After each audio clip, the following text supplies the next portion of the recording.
रुको आराम से।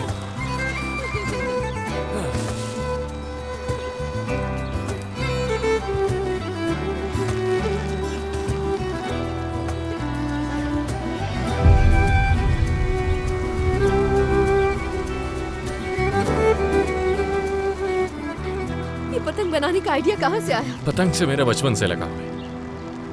और हवा देखो ना, इतनी प्यारी हवा चल रही है, तो ऐसे में आइडिया नहीं आएगा तो कब आएगा?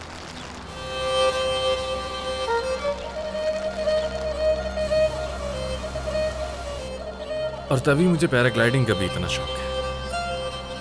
और ये जगह पैराग्लाइडिंग के लिए बहुत जबरदस्त है। क्या वाकई में? और क्या,